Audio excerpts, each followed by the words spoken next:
Bismillahirrahmanirrahim. Assalamualaikum warahmatullahi wabarakatuh.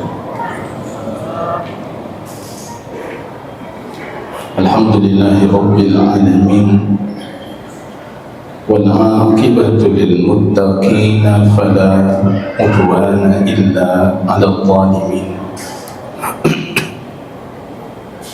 Asyhadu an la ilaha illallah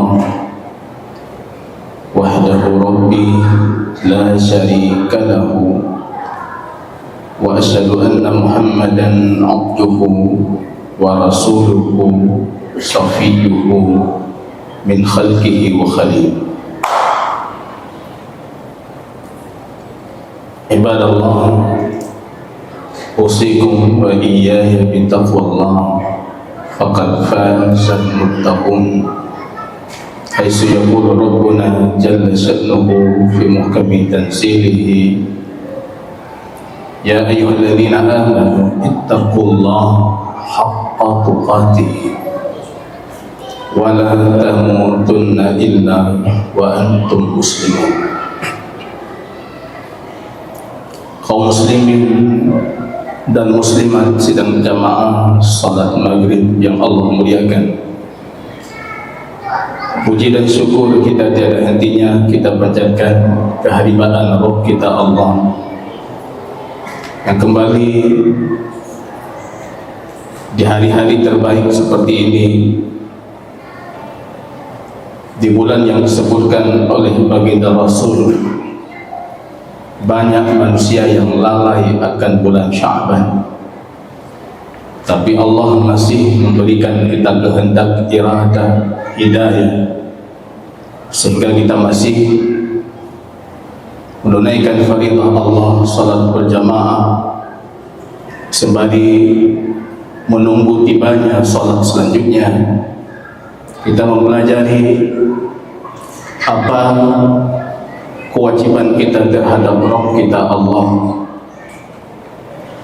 dan hak Allah atas hambanya. Slogan para sahabat baginda Rasul sallallahu alaihi wasallam, hayya bina nu'minu sa'a, mari bersama kami kita beriman walaupun sejenak. Fa inna Allah la yakhluqul imana fi jufi al-'abd kasawbil khalif, kata Rasulullah. Iman itu Allah ciptakan di dalam dada hamba-hambanya Allah seperti baju yang usang. Baju baru dua getasuh usang. Begitu kondisi iman jemaah kaum muslimin. Fajaddidu imanakum, kata Nabi. Maka hendaknya kalian memperbaharui iman kalian. Wa kaifa nujaddidu imanana ya Rasulullah? Bagaimana kami bisa memperbaharui iman kami? Kata baginda Rasul sallallahu alaihi wasallam, bi qauli la ilaha illallah. La ilaha illallah. Itu kalimat yang alasan kita diciptakan, alasan kitab-kitab suci itu diturunkan dan para rasul diutus. La ilaha illallah. Salawat dan salam jemaah kaum muslimin, kita doakan kepada Allah agar mencurahkannya ke Habib kita baginda Rasul Muhammad sallallahu alaihi wasallam. Masih dalam kajian lanjutan terhadap kitab At-Tauhid fi Tauhi Aqidati Al-Imam Asy-Syafi'i rahimahullahu ta'ala, penjelasan tauhid dan akidah yang bersumberkan dari pernyataan Al-Imam Asy-Syafi'i rahimahullahu ta'ala. Dalam kajian lanjutan kita jemaah kaum muslimin, kita mengkaji beberapa bentuk, beberapa contoh dari syirik ataupun menyekutukan Allah Subhanahu wa ta'ala. Dan di pertemuan sebelumnya, dan kita lanjut di malam yang penuh kemuliaan ini, yaitu hadis-hadis, ayat-ayat yang datang perihal larangan bersumpah dengan selain Allah Subhanahu wa ta'ala. Baik bersumpah kecuali dengan Allah. Saya ingatkan kaum muslimin dengan ayat yang terakhir saya bacakan. Qala ta'ala la yu'akhidukumullahu billaghwi fi aymanikum walakin yu'akhidukum bima 'aqadtumul ayman. Allah tidak akan membebankan dosa terhadap sumpah sia-sia yang kalian ucapkan, tapi sumpah yang kalian ucapkan dengan kesungguhan itu yang punya hukum atau memiliki hukum di sisi Allah. Di terakhir ayat Allah mengingatkan kita jamaah kaum muslimin, dan saya juga mengingatkan jamaah, wahfadhu aimanakum, jagalah oleh kalian sumpah-sumpah kalian. Kemarin kita jelaskan, menjaga sumpah itu sebelum Anda bersumpah, lebih baik jangan pernah bersumpah. Baik bersumpah, itu cara kita jaga. Jangan bersumpah, karena sumpah itu hakikatnya mengikat diri kita untuk melakukan atau tidak melakukan sesuatu dengan zat yang dalam keyakinan kita itu zat itu sangat agung, sehingga sesuatu itu pasti kita lakukan karena kita sudah mengikatnya dengan zat yang agung. Itu sumpah. Demi Allah kita katakan. Kita tidak mengatakan itu kecuali kita yakin akan keagungan dan kebesarannya Allah. Masa zat yang sangat agung itu, sifat yang sangat tinggi itu, nama yang sangat luhur itu, kita letakkan pada sesuatu perihal dunia yang kecil, maka para ulama kita menjauhi sumpah. Gara-gara sabuk Honda atau bersumpah, ya Honda besar, sabuk buku, sabuk pulpen, kita bersumpah. Maka Imam Ibnu Sirin ketika tetangganya mengatakan kuda itu milikku, kalau kamu tidak percaya itu milikku, hendaknya kamu bersumpah. Beliau mengatakan, sumpah coba, jangan sumpah. Masa untuk perihal kuda kita bersumpah itu. Ini sejatinya seperti itu orang beriman ketika menyikapi tentang Allah Subhanahu wa ta'ala. Wa ma qadarullah haqqa qadrihi wal ardu jami'an qabdatuhu yaumal qiyamah. Mereka tidak sama sekali mengagungkan Allah, padahal langit bumi itu dalam genggamannya di hari kiamat. Dalam satu hadis Imam Tabrani, baginda Rasul mengatakan, "Kad udzina li an uhadditsakum." Aku diizinkan oleh Rabbku untuk menceritakan kepada kalian. Satu dari malaikat pembawa arusnya Allah. Saya tidak masuk ke tema itu, nanti akan datang tentang hakikat arusnya Allah.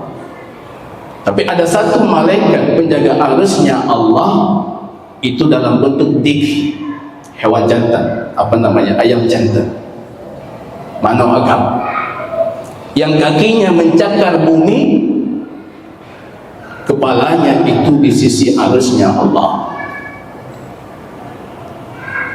Malaikat itu mengatakan, ya Rabb, ma a'zamak subhanak, maha sucimu wahai Tuhanku, alangkah agungnya dirimu. Tapi Allah menjawabnya mengatakan, itu tidak diketahui oleh mereka yang bersumpah dengan selain. Karena itu kuatnya. Sejatinya kita orang beriman, jamaah kaum muslimin, Allah itu akbar. Jangan bawa nama Allah untuk hal-hal kecil. Ya, baju-baju memang nan Allah, padahal bisa kita selesaikan tanpa harus membawa nama Rabb kita Allah yang maha agung, yang maha besar. Itu jaga iman kalian, jaga sumpah kalian. Kalau harus bersumpah, kafir leda, pastikan sumpahnya itu dengan Allah, tak boleh dengan yang lain. Kalau memang harus bersumpah, dalam kehidupan kita kadang-kadang kita perlu bersumpah atau terdesak untuk bersumpah untuk menjaga harga diri. Terpaksa kita harus bersumpah untuk membenarkan diri kita yang memang dalam kondisi jujur. Kita Rasul mengatakan, man halafa billahi falyasduq, yang bersumpah dengan Allah hendaknya dia jujur. Yang orang bersumpah dengan nama Allah yang mendengarnya hendaknya dia ridha. Ya, kalau orang bersumpah kaji ridha, jangan diperdebatkan lagi. Bukan karena dia jujur, tapi karena dia membawa nama Allah yang sangat besar. Begitu petunjuk bagi Rasul sallallahu alaihi wasallam. Kita diingatkan untuk tidak semena-mena membawa nama Allah Subhanahu wa ta'ala. Dalam hadis yang kita bacakan, hadis Abu Hurairah, qala sami'tu Rasulullah sallallahu alaihi wasallam yaqul al-half munfiqatun lisil'ati mumhikatun lil kasabi. Dalam satu riwayat lil barakah. Sumpah itu mampu melariskan barang, tapi harus kita ketahui sumpah itu menghilangkan keberkahan. Kalau versi hadis yang tertera di sini, menghilangkan pekerjaan, gak ada hubungan. Anda berjualan bersumpah, laris, orang percaya jujur, dia bersumpah, laris barang, tapi kamu harus sadar kalau keberkahan daganganmu sudah hilang. Bahkan kalau dalam lafaz ini, pekerjaanmu itu akan hilang, bur-bur gadar. Ini perlu kita berhati-hati. Ini perihal sumpah. Sumpah itu, kalau kita merujuk ke bahasa Arab yang merupakan hukum sumpah yang kita kaji, itu ada 3 unsur atau 3 komposisi dari sebuah kalimat sumpah. Ada namanya adatul qasam, huruf yang bisa kita gunakan untuk kita bersumpah. Orang Arab sering menggunakan huruf waw, wallahi, ujungnya kasrah. Wal ka'bati, kalau orang jahiliyah bersumpah dengan Ka'bah. Atau bi, nah ini dikaji dalam ilmu nahwu dan ilmu linguistik bahasa Arab. Kapan kita gunakan bi, kapan waw, kapan ta. Kita nggak kaji dalam kajian tauhid dan akidah. Komposisi kedua itu namanya al-muqsamu bihi, zat yang kita gunakan untuk bersumpah dengannya. Itu yang kita kaji dalam akidah. Dengan apa kita bersumpah? Ini kita kaji dalam akidah. Kalau Anda pahami 3 komposisi ini, Anda bisa dapatkan dalam Al-Quran itu puluhan sumpah. Puluhan sumpah. Saya di tempat lain saya mengajar ilmu tafsir. Ilmu tafsir itu perangkat untuk bisa menafsirkan Quran. Ada bab yang kemarin kami kaji dengan siswa kami, aqsam fil Quran, itu sumpah-sumpah Al-Quran. 30 siswa dalam kelas saya perintahkan masing-masing ambil 1 sumpah, bedah sumpah.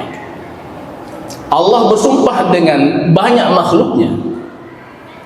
Kalau Allah pilih makhluk itu untuk bersumpah dengannya, ini menunjukkan makhluk itu punya keagungan di sisi Allah. Dan kita makhluk hanya diizinkan bersumpah dengan Allah. Kalau Allah terserah. Keliru kalau kita ingin meniru Allah dalam hal ini. Berdalil dengan Quran, dalam Quran banyak itu sumpah-sumpah dengan makhluk. Berarti kita juga boleh. Rasul mengatakan kita tidak boleh, kita hanya boleh bersumpah dengan Allah. Itu kajian akidah. Dengan apa kita bersumpah? Dalam hadis ini baginda Rasul sallallahu alaihi wasallam qala al-Imam Asy-Syafi'i wa kullu yaminin bi ghairi Allahi fahiya makruhatun manhiyun anha. Semua sumpah dengan selain Allah, karena di situ ada pengagungan yang tidak boleh kita peruntukkan kecuali hanya untuk Allah. Makruhatun kata beliau. Ini kembali definisi makruh. Kalau para imam mutaqaddimin mengatakan makruh, itu maksudnya haram, bukan makruh yang kita bahas. Manhiyun anha, terlarang dalam agama kita.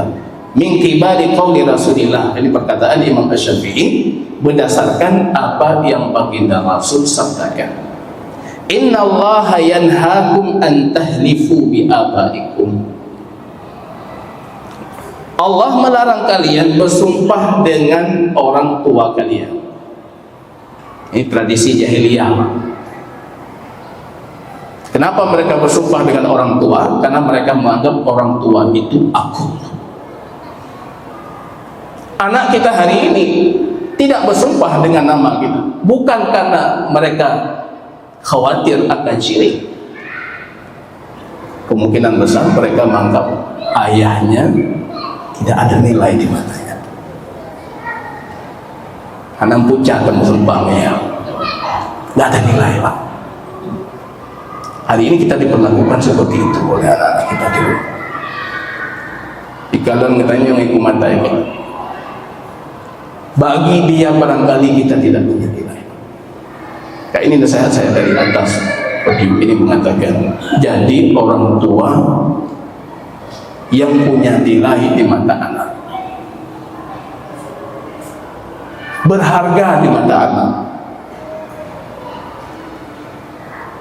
Orang jahiliyah, kesalahan mereka unsur syiriknya, tapi kalau penghormatan untuk orang tua, kalah kita dengan mereka. Bahkan Umar ibn Khattab di sisi baginda Rasul bersumpah dengan ayahnya, wa abi ya Rasulullah, demi bapakku. Rasul mengatakan, la tahlifu ya Umar bi abaikum, jangan kamu bersumpah dengan bapak. Jangan bersumpah dengan bapak. Wa man kana halifan, kata Nabi, yang mau bersumpah falyahlif billah. Bukan seperti tradisi para dai kita melarang sesuatu tidak kasih solusi. Nyaw hanjur, jadi kipan anak kipan ti hanjur. Kalau baginda Rasul ini tidak boleh. Kalau memang kamu butuh untuk bersumpah, maka bersumpah dengan kasih solusi. Bersumpah dengan Allah. Allah, yes. Kalau kamu tidak mau bersumpah dengan Allah, ya diam. Jangan bersumpah dengan apapun. Ini petunjuk baginda Rasul. Semua sumpah dengan selain Allah itu sumpah batil. Faqad kafara au asyrak. Dia sudah melakukan syirik atau kufur. Kita tanya orangnya, apa yang kamu sumpahi itu lebih agung kamu yakini? Sama keagungannya dengan Allah ataupun lebih tinggi dari Allah? Kalau dia katakan iya betul seperti itu aku yakini, maka itu syirik besar, dah keluar dari Islam.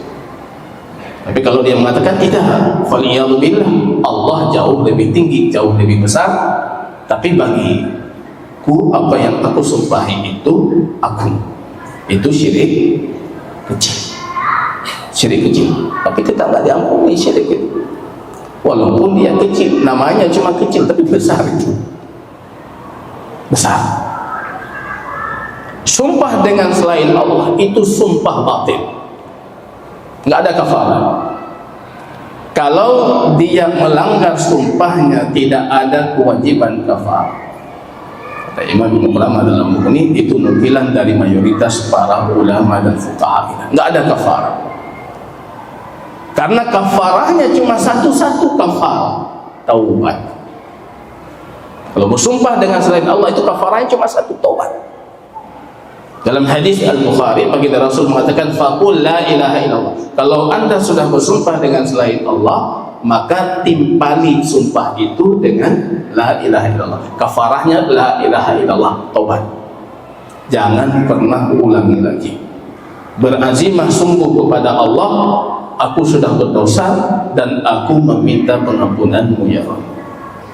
Jadi nggak ada kafarah, bukan karena kecil, tapi karena ini terlalu besar.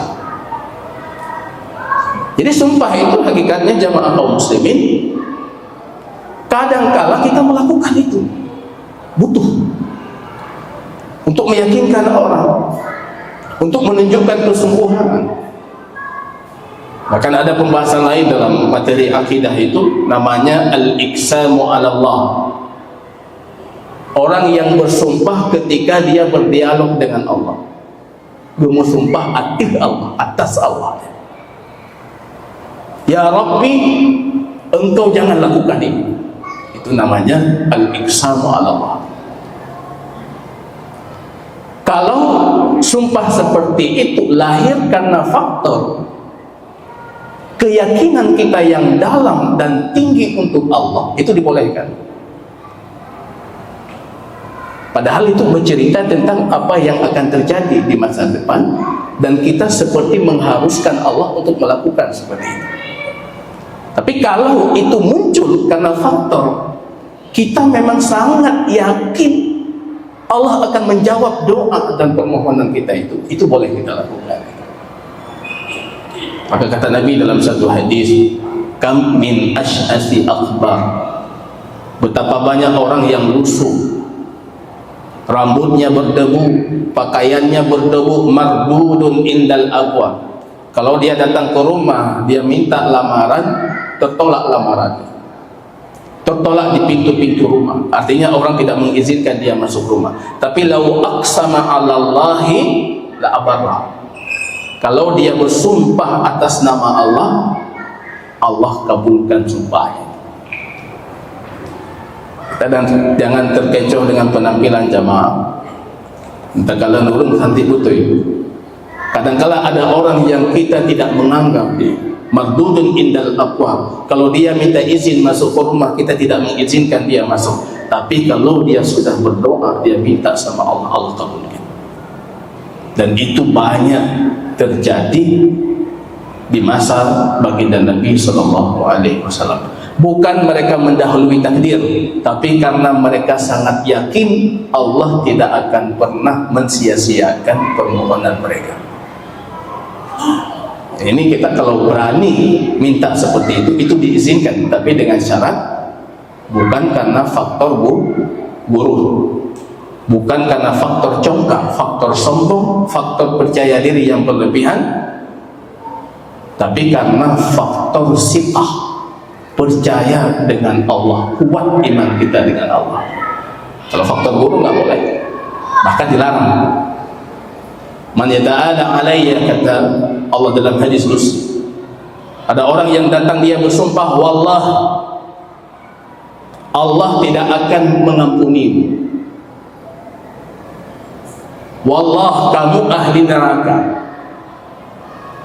wallah kamu ini menghukumi orang dengan hukum yang hakikatnya itu adalah haknya Allah Subhanahu wa ta'ala. Allah marah mengatakan, may yata'ala alaihi, siapa dia itu yang bersumpah atas namaku, kemudian dia mengatakan si fulan tidak akan aku ampuni. Allah mengatakan, aku ampuni si fulan dan tidak aku ampuni dirinya.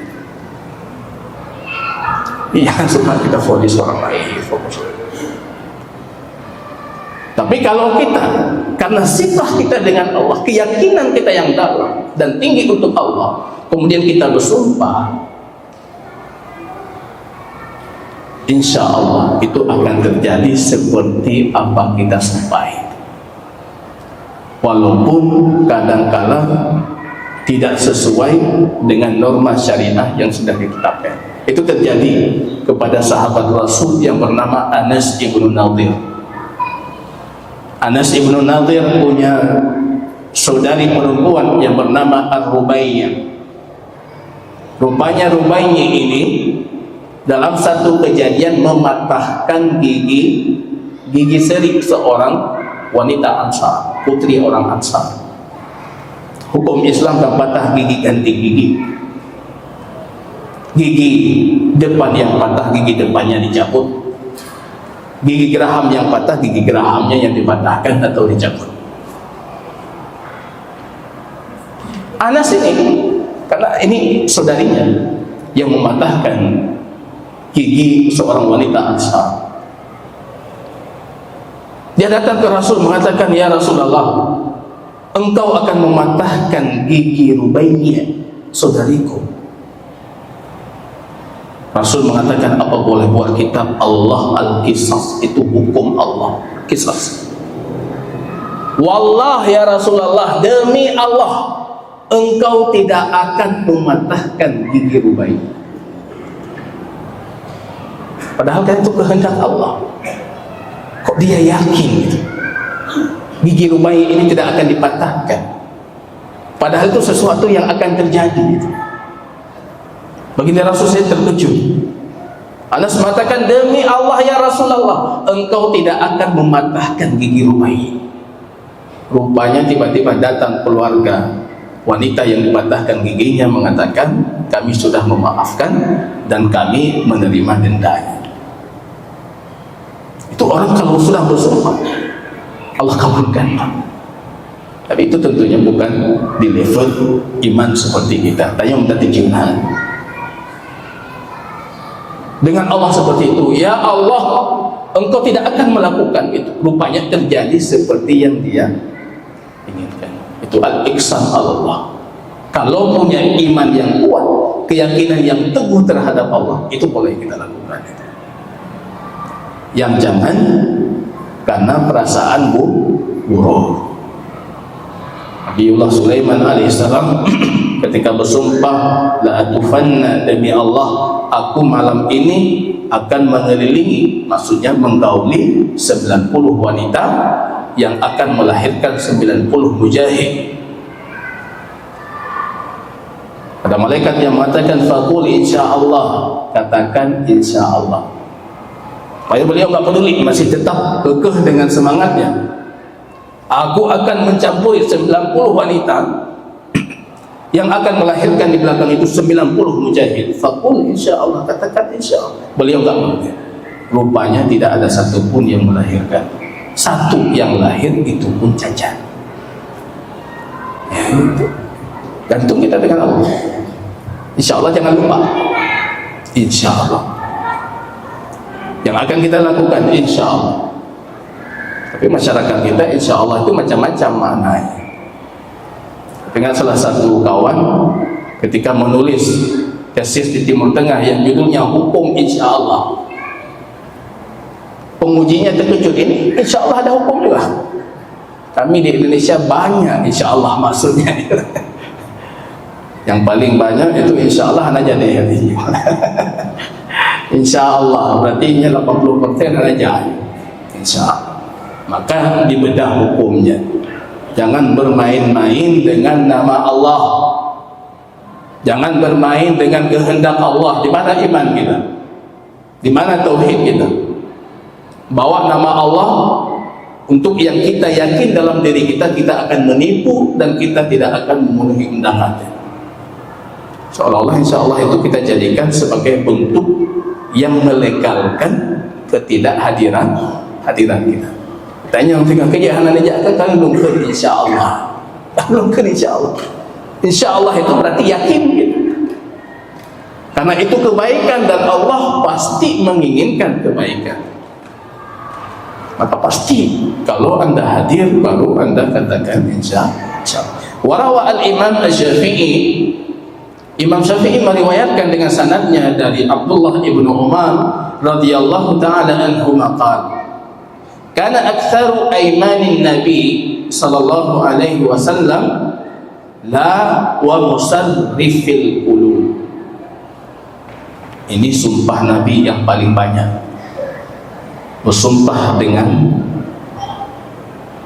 sifat Allah. Allah sebagai yang maha membolak-balikkan hati. Nabi selalu kalau bersumpah itu sering yang mengatakan wa musarrifil qulub, demi yang membolak-balikkan hati. Itu Nabi bersumpah dengan itu, demi yang membolak-balikkan hati.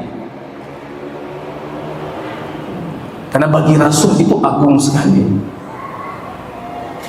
sifat Allah yang luar biasa, yang harus kita selalu dalam kondisi hadir dan sadar Allah itu yang maha membolak-balikkan hati. Asbaha kafira wa amsa mu'minan, atau sebaliknya, ada yang pagi dia beriman, malamnya kafir, atau malamnya beriman, paginya kafir. Apalagi di zaman fitnah seperti ini. Rasul mengatakan wa musarrifal qulub, yang membalikkan hati, sarrif qulubana ala din wa ala ta'atik, jadikan hati ini atas ketaatan kepada. Para sahabat bertanya, ya Rasul, ini hadis lain, amanna billah, kami beriman kepada Allah, kami percaya dengan apa yang engkau bawa itu, dan engkau masih takut Allah membalikkan hati kami. Itu para sahabat. Mereka mengatakan kami beriman dengan Allah, percaya dengan apa yang engkau bawakan itu, tapi engkau masih takut Allah membalikkan hati kami. Apa kata Nabi? Itu yang aku takuti. Karena hati kita itu berada di jari jemarinya Allah. Kita harus lebih takut, kita harus lebih khawatir. Allah maha membalik-balikkan hati, maka minta selalu sama Allah dengan keagungannya, keagungan namanya, keagungan sifatnya, untuk Allah meneguhkan hati kita di atas petunjuk dan hidayah. Jangan terjerumus ke dalam kesyirikan, apalagi di bulan Sya'ban. Hadis Imam Ibnu Majah didhaifkan oleh Daruqutni dan sebagian para ulama, tapi mayoritas atau kebanyakan para ahli hadis menghukumi maknanya sahih. Allah di pertengahan Sya'ban itu melihat khalqi, makhluknya, mengampuni semua mereka illa musyrik, kecuali orang pelaku kesyirikan ataupun musyahid yang punya permusuhan dalam dadanya untuk saudara berimannya. Jangan ada itu unsur syirik, jangan ada unsur permusuhan terhadap saudara muslim, maka kita berhak mendapatkan pengampunan Rabb kita Allah Subhanahu wa ta'ala. Barangkali ini kajian singkat kita. Jazakumullah khair. Subhanakallahumma bihamdika asyhadu an la ilaha illa anta astaghfiruka wa atubu ilaik. Assalamualaikum warahmatullahi wabarakatuh.